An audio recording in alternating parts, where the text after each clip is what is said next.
A seguir temos um convidado muito especial neste palco. Eu estava ali sentada e estava a recordar-me, é um convidado especial que eu tive a honra de entrevistar, se calhar já há uns 20 anos. Pronto, o tempo passa. Na altura, sobre a estratégia para o Brasil, estava o António Horta Osório no Santander e 20 anos, ao longo destes 20 anos temos nos cruzado em muitos palcos, em muitos fóruns, em muitos mercados e é sobre isso que o António vos vem falar, sobre desafios nos mercados internacionais. É o tema da conferência que vem dar a seguir, desafios globais que as empresas portuguesas enfrentam no contexto internacional, é o título da palestra. É precisamente num contexto internacional que o António tem feito carreira, no Brasil, em Portugal, enfim, o Santander foi uma das grandes experiências que teve ao longo da sua vida. Eu não vou aqui percorrer todo o currículo porque é absolutamente dispensável, mas neste contexto internacional eu gostaria de destacar a experiência mais recente no Reino Unido, onde é precisamente o CEO do Lloyds Bank. António Horta Osório, seja muito bem-vindo, o palco é seu. Muito obrigada.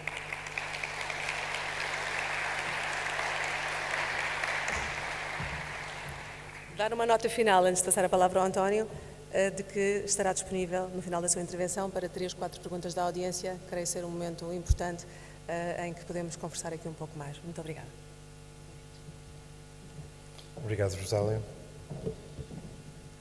Sr. Secretário de Estado, Sr. Presidente do Conselho de Administração da AECEP, muito obrigado pelo convite. Minhas senhoras e meus senhores, é um prazer estar aqui convosco e a minha ideia, como a Rosália disse, é falar um pouco sobre os desafios a nível macro para as empresas portuguesas relacionados com Portugal e, obviamente, com o exterior, dada a nossa dependência da economia mundial como pequena economia muito aberta.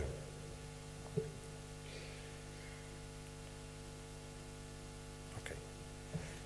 E, portanto, tenho aqui 4 breves slides introdutórios só para contextualizar o que é que aconteceu a Portugal nos últimos 10 anos pós-crise e, em relação ao primeiro slide, em termos da recuperação da crise, ao nível do produto interno bruto, as principais conclusões são que Portugal teve o melhor desempenho dos países da periferia desde a crise em 2008. Portanto, Portugal é a linha preto tracejado e, como podem ver, a linha preto tracejado está acima do nível de 2008, primeiro ponto.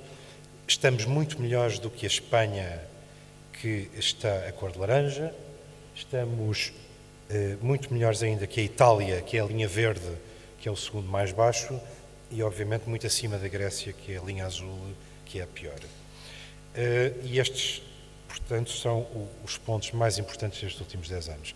Acima de nós, obviamente, estão os Estados Unidos, o Reino Unido e a Alemanha, dos quais falarei mais à frente, mas, portanto, Portugal tem vindo a recuperar melhor do que os países do sul da Europa, o que é positivo. Quando passamos a ver a questão da balança das contas correntes, a situação melhorou, eu diria, dramaticamente.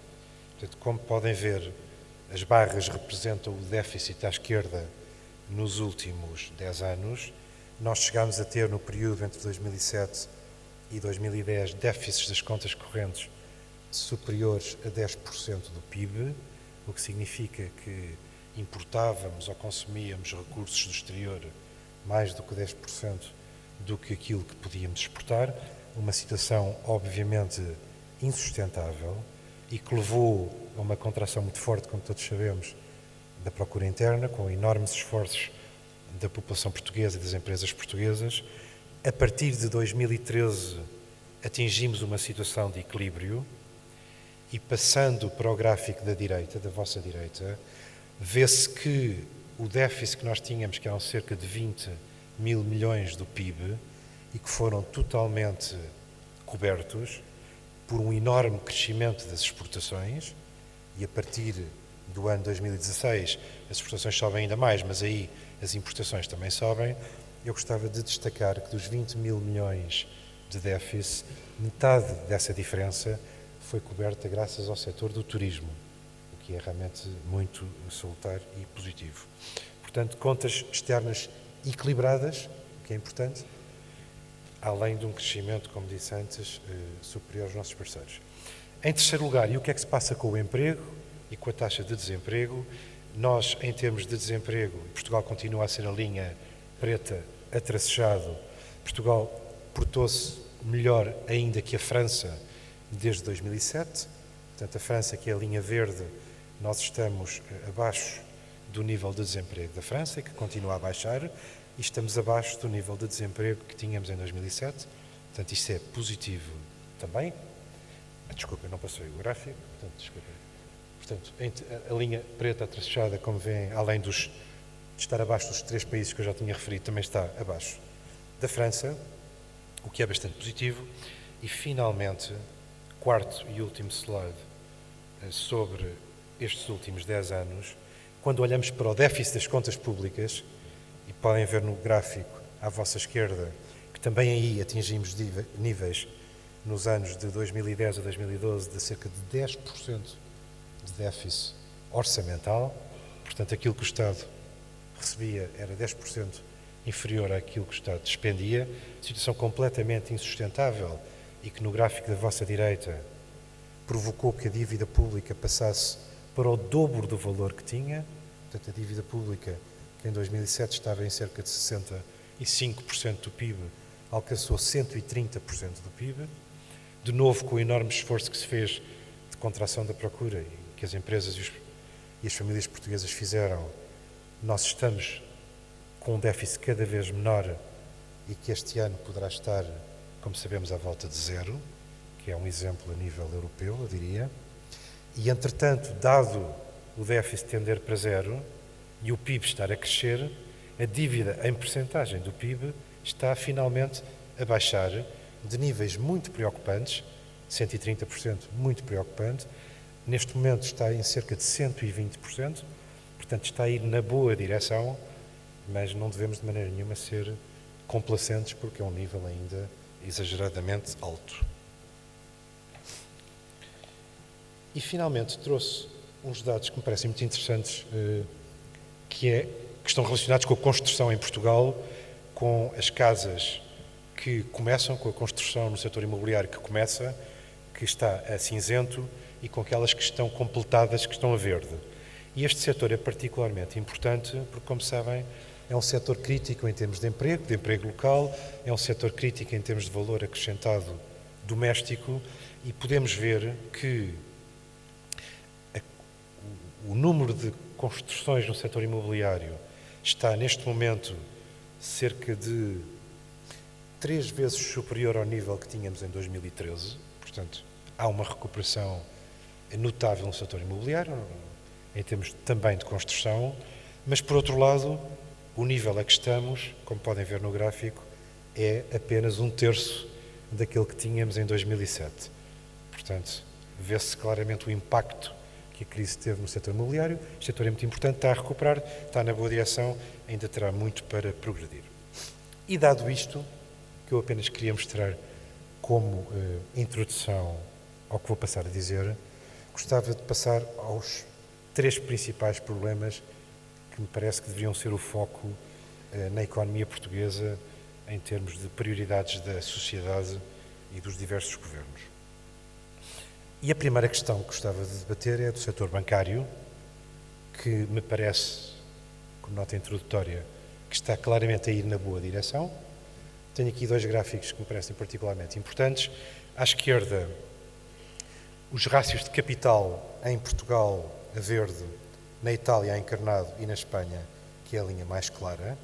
Como podem ver, de rácios de capital bastante inferiores, quer Portugal, quer a Itália, têm agora rácios de core tier 1, portanto o capital de maior qualidade, à volta dos 13,5%, que são positivos em termos internacionais e em linha com as melhores normas internacionais.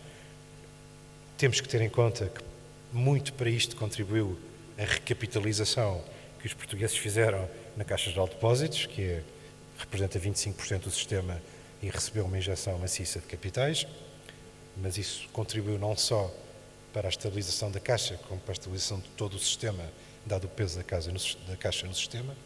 E à direita temos os níveis de crédito mal parados no sistema, em percentagem dos empréstimos, e é aqui que ainda há bastante que fazer.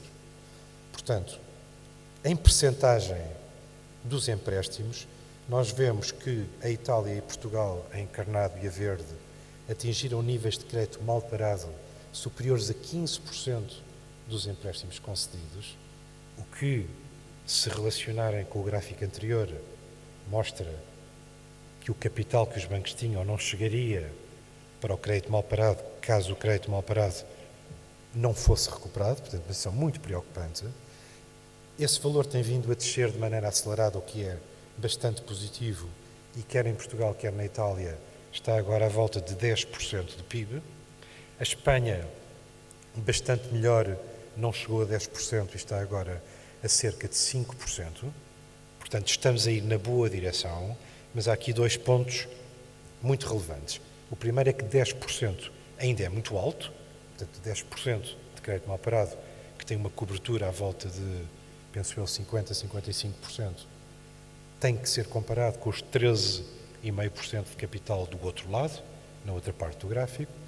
E segundo, o Banco Central Europeu fez uma recomendação genérica que teria que ser vista no caso concreto de que a cobertura do crédito mal parado em Portugal deveria andar à volta dos 80%.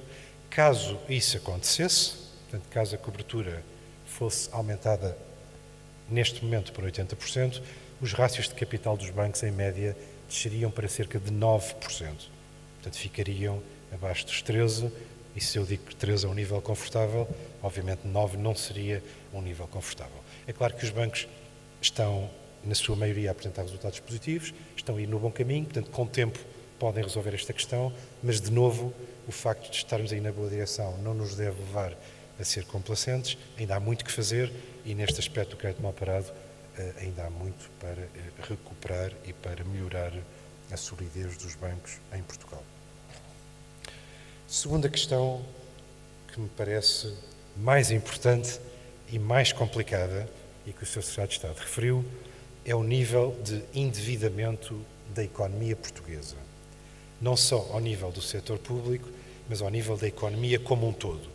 E aqui no gráfico, da parte de cima, temos a percentagem da dívida portuguesa sobre o PIB e a sua evolução nos últimos 11 anos, em que passou de 265% do PIB para 293% do PIB. Portanto, depois de todo o esforço que as empresas e as famílias portuguesas fizeram, a totalidade da dívida em Portugal em relação ao PIB é neste momento 10% mais alta do que era há 10 anos. Como eu há pouco referi, e se virem, o gráfico tem, cada barra tem 3 partes. A parte mais clara representa a dívida pública, que, como há pouco referi, passou de 68% do PIB para, nos últimos dados que eu tenho neste gráfico, 125% do PIB, portanto quase que dobrou, chegou a 130%, agora o último dado disponível à volta dos 120%, portanto a dívida pública dobrou, mas a dívida das empresas, que é a segunda parte da barra em função do PIB, baixou de 110% do PIB para 100%, e as famílias baixaram de 87% para 67%. Mas no seu conjunto temos o país com uma dívida 10% superior ao que tínhamos há 10 anos. Isso é alto em termos absolutos, número 1. Número 2, é alto se compararmos com alguns países que eu destaco da parte de baixo. Portanto, se compararmos com a Itália, e fala-se muito na dívida na Itália, nós temos uma dívida total 20% superior à Itália em percentagem do PIB. A Itália tem uma dívida pública, como está escrito no gráfico, de 130% do PIB, mas tem uma dívida do setor empresarial e das famílias inferior à nossa, e no seu conjunto a economia italiana, que além disso é muito mais rica em estoque que a economia portuguesa, tem uma dívida 20% inferior à portuguesa. A economia espanhola, a mesma coisa, tem uma dívida inferior à nossa total em 20%, e portanto também em termos relativos nós temos uma situação bastante elevada. Terceiro país que eu gostava de destacar, e que acho que é um exemplo a nível europeu e mundial, é o da Alemanha. A Alemanha, como podem ver no gráfico em baixo, segundo país, a Alemanha tem uma dívida total não só bastante mais baixa, 169% do PIB, mas que reduziu-se nos últimos 10 anos. Pelos últimos dados que eu vi do G20, a Alemanha e a Índia são os únicos países que reduziram a dívida total nos últimos 10 anos, depois da crise. E a Alemanha fez um esforço notável. A própria dívida pública alemã em percentagem do PIB, é hoje inferior ao que era antes da crise. Portanto, um exemplo a ter em conta e de como um país muito rico, como é o caso da Alemanha, contrariamente a outros, vive dentro das suas possibilidades e faz um esforço ao nível da sociedade para não entrar em excessos. Porquê é que este valor é muito importante? Pelo seguinte, portanto, nós temos uma dívida total de 293% do PIB, portanto, quase 300%. As taxas de juro na Europa, como sabem, estão em zero. O objetivo do Banco Central Europeu para a inflação é de 2%. Nada indica que os juros subam a curto prazo. Todas as indicações são no sentido que subidas das taxas de juros serão mais tarde do que se pensava há 6 meses. Portanto, não há uma urgência premente neste assunto, mas a prazo, portanto, a 5 anos, 5, 6, 7 anos, não me parece prudente apostar contra o objetivo do Banco Central Europeu. E se o Banco Central Europeu tem um objetivo de atingir uma taxa de inflação, diz a boa teoria económica que as taxas de juros, no mínimo, deverão estar ao nível da inflação para ter um rendimento real minimamente positivo para quem poupa. E, portanto, se as taxas de juros passarem de 0 para 2%, isso significa que a prazo, à medida que os empréstimos vão vencendo e vão sendo renovados, a economia portuguesa teria um peso acrescido em juros a serem pagos de 6% do PIB. 6% do PIB. Nós estamos a crescer 2%. Portanto, este problema é um problema fundamental, não urgente devido ao que se passa com os juros, mas muito importante, e daí a importância de reduzir a dívida pública, mas também a importância das empresas e das famílias, que têm vindo a fazer um esforço notável, pensarem bem nisto a prazo e qual é a melhor estrutura de capitais para ter em função deste enquadramento. Terceiro problema, e vou por ordem de urgência nestes problemas, e do menos importante para o mais importante. Terceiro problema que me parece o mais importante de resolver a prazo, mas estou a falar de um prazo de mais de 10 anos e que me parece que é um problema intergeracional e suprapartidário. Nós temos um problema de demografia extraordinário comparado com o resto da Europa. E gostava de deixar isso claro. Portanto, as estimativas para a população portuguesa, de acordo com as Nações Unidas, é que, como podem ver na primeira linha, Portugal, que tinha uma população de 8,4 milhões de pessoas em 1950 e tem atualmente cerca de 10 milhões, daqui a 30 anos vamos voltar à população que tínhamos mais ou menos em 1950. Portanto, passaremos a ter cerca de 9 milhões de pessoas se nada for feito de diferente.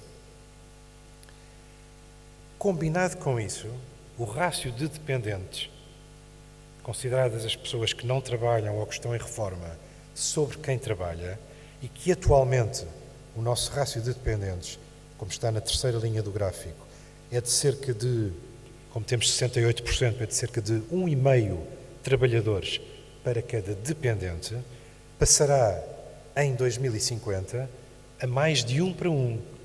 Não só porque vamos ter uma população a baixar, mas porque, obviamente, isso é muito positivo, a expectativa de vida tem vindo a aumentar e as pessoas vão viver mais tempo. Como tenho na quinta linha do gráfico. Este problema é muito diferente do problema da Europa. Como podem ver, a Europa, que tinha 550 milhões de pessoas em 1950, agora tem cerca de 740, vai descer a população, mas vai descer a população em cerca de 5%, não vai descer os 25% de Portugal, e não tem o mesmo problema de rácio de dependentes. Portanto, porquê é que isto é crítico? Isto é crítico por múltiplas razões. É crítico porque significa que a sociedade portuguesa vai ter que gastar muito mais em despesas médicas e sociais para a nossa população idosa. É crítico porque vamos ter muito menos trabalhadores a ter que suportar, e nós não temos grandes esquemas de capitalização para a reforma, a ter que suportar a reforma das pessoas que se vão reformar. É crítico para as empresas porque o mercado interno vai baixar significativamente se isto se concretizar. Haver menos procura de casas menos procura de consumo. Portanto, eu penso que esta situação, que não tem merecido, na minha opinião, devida atenção de nenhum governo, talvez por estar a 30 anos de vista, eu acho que isto é um problema fundamental para o país resolver, repito, não em termos do presente governo ou do presente partido que está no governo. Isto é um problema suprapartidário, é um problema intergeracional, mas que tem que ser abordado decisivamente. E só pode ser abordado decisivamente através de 3 fatores. O primeiro, obviamente, é aumentar a taxa de natalidade, o que leva tempo e implica que as famílias portuguesas tenham confiança no futuro para querer ter filhos e pensar que os seus filhos possam ter um futuro melhor do que os pais têm. Portanto, é um problema de confiança, além de incentivos à natalidade e apoios sociais, que pode ser feito, deve ser feito, leva tempo. Segundo, consiste em atrair de volta os jovens portugueses, centenas de milhares de jovens portugueses que saíram de Portugal nos últimos 10 anos, dado a situação que a economia viveu, ganharam experiência no estrangeiro, ganharam capacidades, já estão a voltar, o que é positivo. Portanto, isto está a acontecer, como já vou mostrar. Está a acontecer, mas deveria acontecer com maior rapidez. Podem voltar, podem criar negócios, podem estimular a economia. E, em terceiro lugar, como países como Singapura, Canadá, Austrália, Irlanda fizeram, é ter uma política de imigração inteligente, que não seja apenas baseada em incentivos fiscais ou em comprar uma casa ou títulos de dívida pública, mas em trazer para Portugal, que é um país muito atrativo em termos sociais, em termos económicos, em termos de clima, em termos de não haver violência, atrair para Portugal as pessoas com as qualificações e as competências que as nossas empresas e a sociedade portuguesa necessita, como esses outros países fazem. E acho que só uma combinação das 3 políticas ao mesmo tempo pode produzir resultados com significado, a tempo, dadas as projeções que, em minha opinião, são dramáticas se isto continua nesta direção. Relacionado com isto, como acabei de dizer, o que é que se está a passar com a segunda política que podia ser feita de atração de volta a Portugal dos jovens que saíram? O que este gráfico mostra é as pessoas que saíram menos as que voltaram. E como podem ver, entre 2011 e 2016 o saldo foi negativo e saíram de Portugal cerca de 150 mil pessoas, sua maioria jovens. Em 2017, como há pouco referi, isto inverteu-se e tivemos um saldo positivo de 5 mil. Mas, portanto, estamos aí na boa direção de novo, mas há muito para fazer e só nos 6 anos anteriores tínhamos perdido 150 mil jovens. Questão final em relação a Portugal. Dado tudo isto que referi, só deixar aqui um enquadramento, o que é que são as projeções de crescimento para os próximos 3 anos, e tenho aqui neste gráfico o que é que Portugal cresceu, Portugal, Espanha, Irlanda, Grécia e a Comunidade Europeia, qual foi o crescimento antes da crise, 2000 a 2007, no primeiro bloco, depois da crise, 2008 a 2017, o que é que se prevê para os próximos 3 anos, para o período 2018 a 2020, e o conjunto dos 20 anos. E a conclusão que gostava de deixar aqui, portanto, nos próximos 2 anos, pensa-se que Portugal crescerá à volta, Portugal está a verde escuro, Portugal crescerá cerca de 2%, muito em linha com a Irlanda, a Espanha, a Zona Económica Europeia, 2%. O que qualquer pessoa diria é razoável, e eu concordo, obviamente que crescer 2% é razoável, é melhor do que não crescer, mas eu diria é manifestamente pouco, por causa daquilo que falámos antes, acho que é manifestamente pouco. Acho que deveríamos ter mais ambição para o país em termos de crescimento. E quando olhamos para a parte mais importante do gráfico, que é a parte da direita, e vemos, então, qual é que foi o crescimento de Portugal nos últimos 20 anos em relação a estes países que acabei de referir, o que é que nós vemos? Vemos que Portugal cresceu 1% ao ano nos últimos 20 anos, em termos reais. Manifestamente insuficiente, dado o nosso atraso em relação ao resto da Europa e a querermos que as famílias portuguesas e as empresas em geral, que as famílias tenham mais poder de compra, melhores condições de vida e as empresas sejam mais rentáveis. 1% ao ano. Mas 1% ao ano, que é manifestamente pouco, repito, é metade da Espanha. A Espanha cresceu 2% ao ano e é um quinto da Irlanda. A Irlanda, nos últimos 20 anos, e tendo sofrido a mesma crise que Portugal sofreu também no setor imobiliário, um enorme esforço de ajustamento da sociedade irlandesa, a Irlanda cresceu 5% ao ano. E o que é que isto significa? 5%, 1%, durante 20 anos, cada ano em média.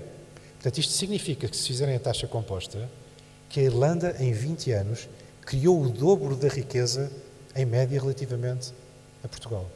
E, portanto, que os salários reais, em média, na Irlanda, subiram o dobro em relação aos portugueses em 20 anos. O dobro. Real. Não é nominal, é real. Isto é um problema bastante sério. E mostra duas coisas.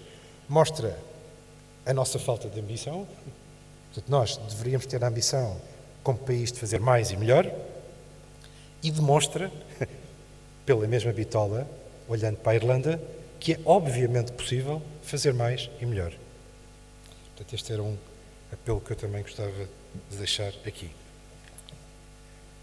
Passando a uma ligação mais forte com a parte internacional e que é crítico para Portugal. Porquê? Como podem ver neste gráfico, e este gráfico mostra a verde as exportações portuguesas para o mundo nos últimos 20 anos e é encarnado o crescimento mundial.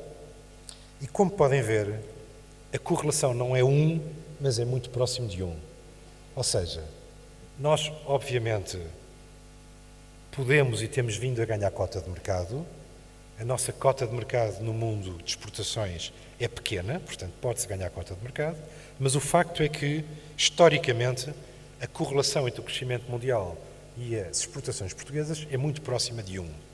Nós somos, tal como disse na abertura, uma pequena economia muito aberta e, portanto, estamos muito dependentes do que se passa nos nossos mercados externos.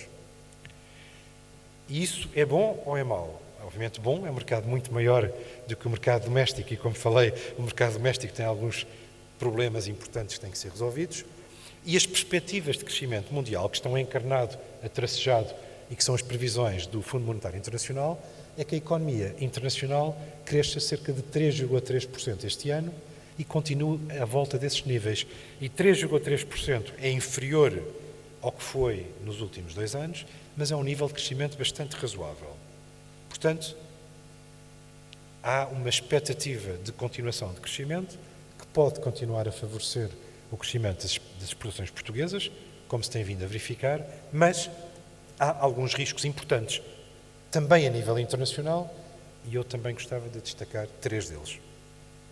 O primeiro é exatamente o risco da desaceleração do comércio internacional. E segundo o World Trade Outlook Indicator, que está à esquerda, pela primeira vez nos últimos anos, o índice passou para a zona de Red Alert.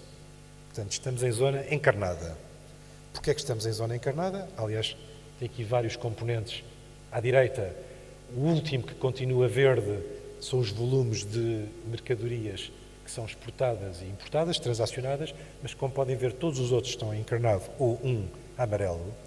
E isto não é surpreendente, dada a política que tem vindo a ser seguida pelos Estados Unidos.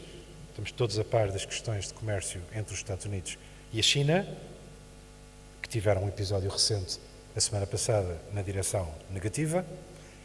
Há um aspecto muito importante entre os Estados Unidos e a Europa em relação a potenciais tarifas sobre a importação de carros europeus para os Estados Unidos, que estaria iminente e que parece que o presidente norte-americano vai dar mais alguns meses para serem decididas, mas que está iminente. Estes 3 blocos representam a grande maioria do PIB mundial, portanto, há um risco. A expectativa é que o crescimento seja, como disse, positivo e de 3,3%, o que é bom, mas há um risco importante de que o comércio internacional seja afetado pelas tendências protecionistas nos Estados Unidos e, como todos sabem, a grande base da criação de riqueza, uma das grandes bases da criação de riqueza, através da história e no mundo, é a capacidade de ter comércio entre zonas geográficas distintas baseadas em vantagens comparativas relativas entre dois países. Portanto, isto é um aspecto e é um risco muito significativo. Vamos ver como é que isto se desenvolve. Em segundo lugar, também a nível mundial, a sustentabilidade da dívida a nível mundial e em vários dos países europeus. Portanto, neste gráfico, eu tentei mostrar, a verde, qual é que é a diferença entre a taxa de juro de diversos países e o crescimento do PIB. E como podem ver, todas as barras verdes, exceto na Itália, são negativas.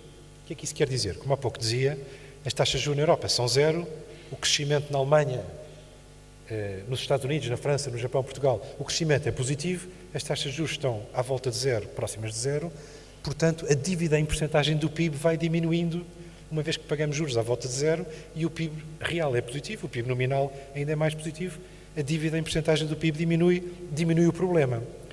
Portanto, isso é positivo, quer na Alemanha, que é o principal país da Europa, França, Portugal, o Reino Unido, também nos Estados Unidos, exceto na Itália. A Itália tem a segunda maior dívida do mundo e na Itália, com o risco que o mercado atribui à dívida italiana, devido também às políticas recentes e declarações recentes do governo italiano, na Itália isso não acontece. E é por isso que os mercados têm alguma preocupação sobre a Itália. E as bolas encarnadas representam a dívida pública. E como vem a Itália, tem uma dívida pública, como há pouco referi, igual à nossa, de cerca de 130% do PIB. Mas o que este gráfico representa é, na maioria das economias mundiais, exceto a Itália, a situação é positiva. À medida que o tempo passa, se o PIB continuar a crescer, a dívida em percentagem do PIB continua a diminuir. E quando olhamos para o mundo como um todo, que é este gráfico, e temos o mundo a cinzento no meio, a verde os países desenvolvidos em cima e encarnado os países em desenvolvimento em baixo. E o que nós vemos aqui é que a dívida do mundo como um todo, que era cerca de 200% do PIB antes da crise, apesar do enorme esforço que o mundo inteiro, tal como Portugal, fez para se adaptar à crise, a dívida total continua a aumentar, é neste momento cerca de 230% do PIB mundial, e embora não tenha subido muito nos países desenvolvidos, a linha verde de cima, tem aumentado muitíssimo nos países em vias de desenvolvimento, sobretudo na China, que se aproxima dos 300% do PIB, é a linha encarnada abaixo do endividamento mundial, muito abaixo dos países desenvolvidos, portanto, os países em vias de desenvolvimento têm uma dívida em percentagem do PIB de cerca de 180%, portanto, bastante mais prudente, o que é adequado, do que os países em desenvolvimento, mas o facto é que, a nível mundial, a dívida total já está acima de 200% do PIB. Portanto, vejam também que se as taxas de juros aumentarem a nível mundial, o impacto no PIB mundial também pode ser grande, embora a situação não seja como na Europa, porque nos Estados Unidos, por exemplo, as taxas de juros já estão à volta dos 2,5%. Portanto, a situação aqui é menos grave. O que é grave é a direção em que a dívida total continua a aumentar. E o terceiro e último risco internacional significativo para Portugal é, obviamente, a interrupção do comércio entre o Reino Unido e Portugal, dependendo do outcome do Brexit no Reino Unido.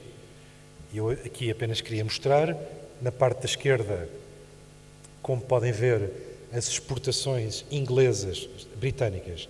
As exportações britânicas para a União Europeia são mais de 250 bilhões de libras, são menos do que as importações à esquerda da Europa para o Reino Unido, e por isso alguns políticos ingleses dizem que a Europa seria mais afetada do que o Reino Unido, caso houvesse uma interrupção abrupta, mas obviamente, como se pode ver à esquerda, as exportações inglesas para a Europa, sendo menores que as importações, representam em percentagem 14% do PIB inglês, enquanto que as importações que o Reino Unido recebe da Europa apenas representam 3% do PIB europeu. Portanto, é claro ver quem é que seria mais afetado se houvesse uma interrupção súbita. E à direita, tentei pôr alguns países só para mostrar quem é que seriam os países mais afetados. Fala-se muito na Alemanha, que é aquela que mais exporta, é encarnado no gráfico da direita, é a que mais exporta para o Reino Unido, mas as exportações alemãs para o Reino Unido apenas representam 2% do PIB alemão, enquanto que, por exemplo, no caso espanhol, representam bastante mais e no caso português representam cerca de 3%. Portanto, este é um terceiro risco bastante relevante para Portugal e dentro da Comunidade Europeia. Slide final. Então, e quais é que são as previsões de crescimento para o PIB mundial? Período 18 a 20, terceira parte do gráfico. A China deve continuar a crescer à volta dos 6%. A China tem tido um crescimento notável e, apesar das questões de comércio que referi, a China tem vindo a flexibilizar a política monetária domesticamente para tentar contrabalançar os problemas de comércio com o Reino Unido, com os Estados Unidos. Portanto, a China deve continuar a crescer cerca de 6% do PIB. Reparem o crescimento da China nos últimos 20 anos, mais de 8% em termos reais, notável, tem sido um dos grandes originadores do crescimento a nível mundial. Os Estados Unidos devem crescer à volta de 2%, a União Europeia à volta de 2% e o Japão à volta de 1%. Portanto, como há pouco referi, um cenário de crescimento razoável, em princípio positivo, cerca de 3% no seu conjunto, mas, como referi, há riscos relevantes a ter em conta, o que me parece em relação às empresas, que implica pensar e ser prudente em termos da estrutura de capitais e do grau de dívida, consoante cada negócio e setor que se queira ter, e também em termos de custos fixos versus custos variáveis, dada a nossa dependência do mercado externo, para se poderem mais facilmente adaptar a mudanças súbitas não previstas no crescimento mundial. Muito obrigado e estou à disposição para umas perguntas se quiserem.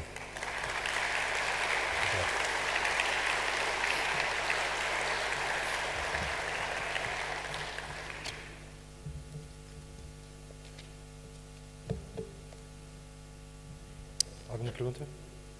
Faz favor.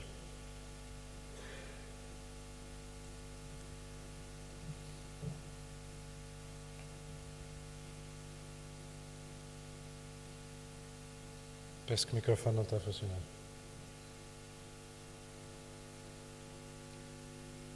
Não há outro microfone? Está aqui outro microfone.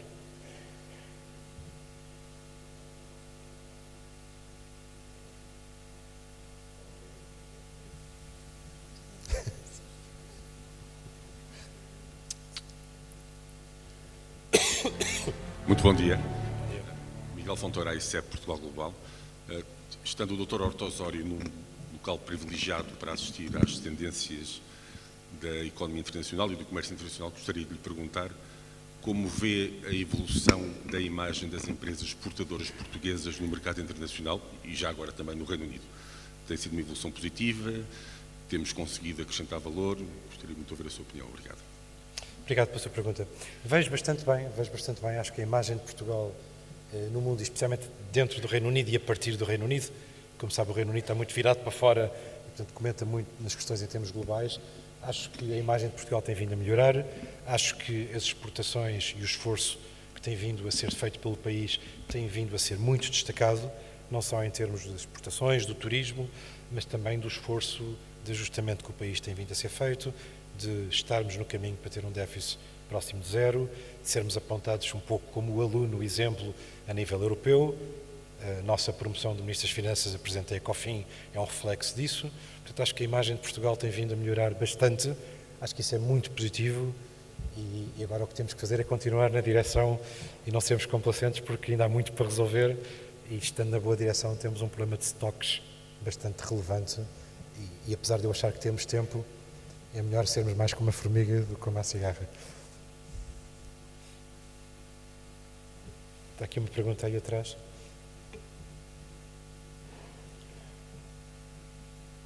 Bom dia, muito obrigado pela oportunidade. António Balestreiro, sou diretor de inovação da Cecil e tinha a seguinte questão. Uma vez que está nesta situação privilegiada em Inglaterra, o que é que espera que venha a ser o outcome do Brexit e que recomendações poderia dar às empresas portuguesas no sentido de se prepararem para o inevitável, penso eu?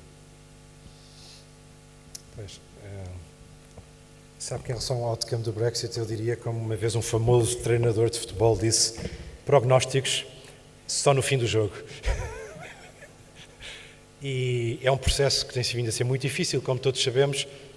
O governo inglês anunciou que vai haver um novo voto no princípio de junho sobre o acordo e a legislação à volta do Brexit para se poder ter um acordo e haver uma transição suave, e vamos ver o que é que vai acontecer aí. Em relação às empresas portuguesas, como eu penso que tentei apontar ao longo da apresentação, este é um dos riscos importantes para as empresas portuguesas, caso houvesse uma interrupção súbita do comércio, que eu não penso que vai acontecer, mas por isso é que nós todos compramos seguros, não é? Compramos um seguro na expectativa de não ter que o utilizar, mas é preciso ser prudentes e pensar, caso aconteça, estou preparado e a minha empresa sobrevive para além disso. Portanto, como viu, as exportações portuguesas para o Reino Unido são cerca de 3% do PIB português. Podemos considerar que é um valor alto ou pequeno, mas o que é importante é ver em termos micros. E há de haver várias empresas portuguesas com uma grande dependência do mercado do Reino Unido. Essa é uma dependência, por um lado, em termos dos bens poderem ser transacionados livremente, sem obstáculos para o Reino Unido, e, por outro lado, também é uma questão de competitividade e de taxa de câmbio, em que a Libra se tem vindo a desvalorizar nos últimos 3 anos, cerca de 15% a 20% em relação ao euro. Portanto, eu penso que, não sendo minha expectativa que haja uma interrupção do comércio, eu apontei como um risco, mas, como disse, não penso que seja o caso base que venha a acontecer. Acho que cada empresa portuguesa, dependendo do seu caso concreto, caso as exportações para o Reino Unido sejam muito significativas, é melhor também ter planos contingentes de mercados alternativos, de explorar mercados alternativos e, além disso, ter talvez uma situação financeira mais robusta, com menos dívida e mais custos variáveis em relação a fixos, mas, com franqueza, dar conselhos em termos micros sem ver a empresa em particular, acho que é pouco útil, mas acho que se conviria ser prudente, embora me pareça que não vai haver essa interrupção do comércio. Acho que não vai haver, mas é melhor estar preparados. Faz favor. Buen día. Soy el embajador de México y pido disculpas si hablo en español. Quiero felicitarlo por esta magnífica presentación y es una pregunta muy sencilla. ¿Cuál es su opinión sobre el futuro del euro? ¿Qué va a pasar con el euro? La moneda. O que é que vai passar com o euro? Muito obrigado pela sua pergunta. Discordo que seja uma pergunta muito fácil, mas vou-lhe responder de maneira muito simples. Eu acho que... Desculpa, a sua nacionalidade é mexicana? México, pareceu-me pelo seu sotaque. Eu acho que a percepção sobre o euro fora da Europa é talvez uma percepção limitada do impacto do euro. Ou seja, fala-se muito que o euro é um projeto inacabado, não há uma política orçamental comum a nível da Comunidade Europeia e, portanto, o euro tem fragilidades estruturais. É um argumento que eu ouço constantemente, sobretudo de fora da Europa. E eu estou em profundo desacordo com isso. E vou-lhe explicar porquê, de maneira muito simples. Porque acho que o euro é, sobretudo, um projeto político. O euro nasce como um projeto de união adicional dentro do core dos países da Europa e a União Europeia surgiu também como um projeto político de paz na Europa. Portanto, a União Europeia surge por razões políticas para não mais se repetirem as guerras que tivemos na Europa. E o euro surge como uma consolidação dessa união e, portanto, o euro é um projeto político. E, portanto, eu penso que, sendo um projeto político e não uma questão económica ou de competitividade ou de comércio, como às vezes se pensa fora da Europa, a sustentabilidade e a robustez do euro e a adesão que tem na vasta maioria das populações dos 27 países da zona euro é brutal e eu vejo isso como um projeto de grande sucesso a médio prazo. E muito importante para a paz na Europa, repito. Faz favor.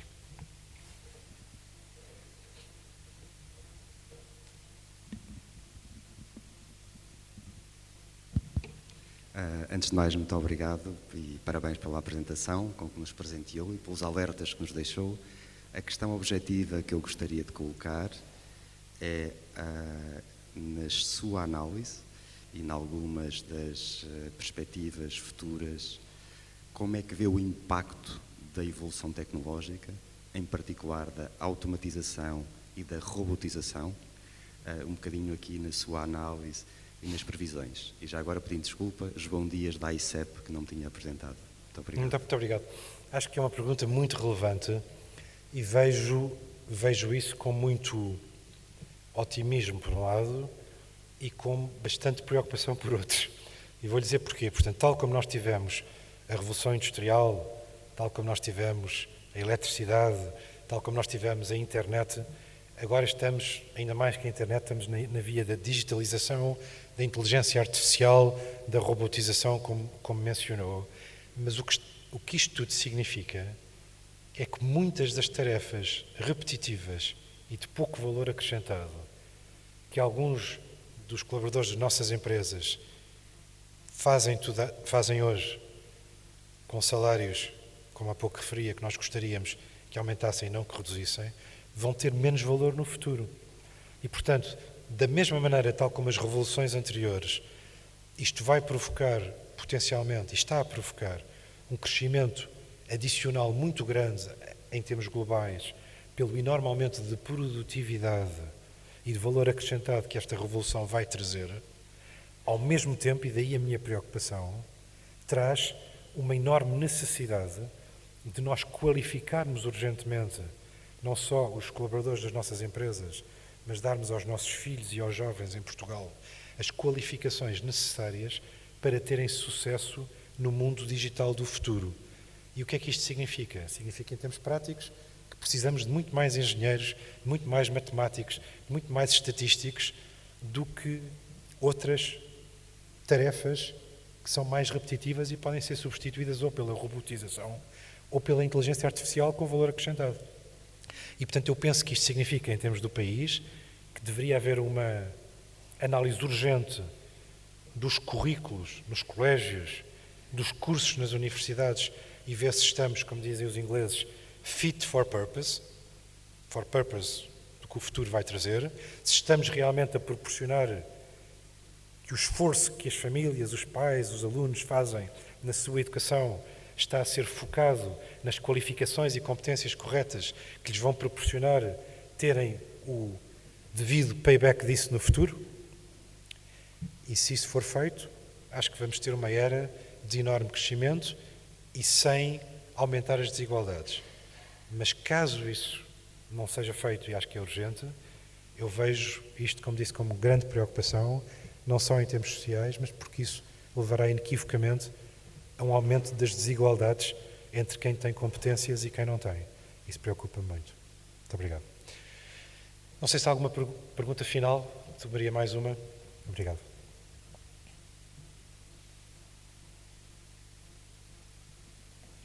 Sr. Doutor, muito bom dia. Paulo Nunes de Almeida, Presidente da AEP, Associação Empresarial de Portugal. Sinto sempre uma grande frustração quando vejo a comparação dos números portugueses com a Irlanda, como aliás o Sr. Doutor referiu ali num dos gráficos. E penso que a diferença não é só de Portugal, mesmo os outros países da Europa, em média, que tiveram um comportamento melhor que o nosso. Há sempre ali um país que de facto se distingue dos outros pelas taxas de crescimento que teve. Conhecendo, como penso que conhece bem a realidade irlandesa, qual é a razão para que de facto isso tenha acontecido, em primeiro lugar, e segundo, se, estando nós sempre a olhar para o que os outros fazem e tentando usar as melhores práticas, se conseguimos também que para a realidade portuguesa se possa seguir um pouco esse exemplo, de forma a alterar a situação que temos vivido até hoje e que é histórica e que, de facto, é abismal a diferença da Irlanda comparativamente aos outros. Claro. Não, e a vantagem da Irlanda é que está no nosso espaço europeu, tem uma população pequena, metade da nossa, um país pequeno, um país virado para o exterior, um país virado para o mar, portanto acho que tem imensas afinidades. Repare, nestas coisas é sempre muito fácil falar e é sempre difícil executar. Eu costumo dizer às minhas pessoas no Lloyds que Obviamente nós temos que ir na direção correta, porque se formos na direção errada, por melhor que execute, não vai longe. Mas ir na direção correta não é suficiente. Indo na direção correta, o sucesso, como se diz, depois é 98% de transpiração. É fazer mais, melhor que os outros, todos os dias, com cada cliente, sustentadamente. O que é que eu quero dizer com isto? Acho que o caso da Irlanda tem que ser visto em termos holísticos, em termos globais, e o que mostra, como disse muito bem, é que deveria ser feita uma análise profunda do caso irlandês e ver, ok, quanto é que é devido ao facto de realmente terem a vantagem de ter a língua inglesa, ou de estarem posicionados no meio do comércio dos Estados Unidos e o resto da Europa, em que tiveram uma política fiscal muito inteligente e muitas empresas puseram os seus trade posts na Irlanda. Mas o esforço da sociedade irlandesa em 2007, 2008 foi notável. O esforço de redução, de aceitar a redução dos salários reais para aumentar a produtividade, de trabalhar mais, de dar a volta aos problemas imobiliários, aos problemas da dívida do país, foi um esforço da sociedade como um todo. Depois, há obviamente questões de competência, de concorrência, ou seja, a Irlanda é um país muito exposto à concorrência, tal como o Reino Unido. Na minha opinião, Portugal deveria continuar a aumentar a concorrência. Quanto mais concorrência nós temos, mais os consumidores beneficiam disso. E isso estimula as empresas a serem melhores, a terem que ter melhores produtos, a competirem melhor em termos internacionais. É um estímulo à qualidade em geral. Portanto, aquilo que eu diria era, holisticamente, deveria-se olhar para o caso irlandês. Isto não é um acidente, como disse bem. Estamos a falar de 20 anos. Em 20 anos a Irlanda cria o dobro da riqueza, em média, do que Portugal criou. O que é que eles fizeram bem? O que é adaptável, o que é que não é adaptável ao caso português? E qual é que é uma estratégia holística para Portugal, para termos uma ambição de crescer mais? Porque só crescendo mais poderemos aumentar sustentadamente os salários reais e o nível de vida dos portugueses e diminuir as desigualdades. De outra maneira, é tirar de uns para dar a outros, quando o nosso objetivo deveria ser diminuir as desigualdades, mas num programa de crescimento, de ambição e de criar mais riqueza para o país. Muito obrigado. Um prazer.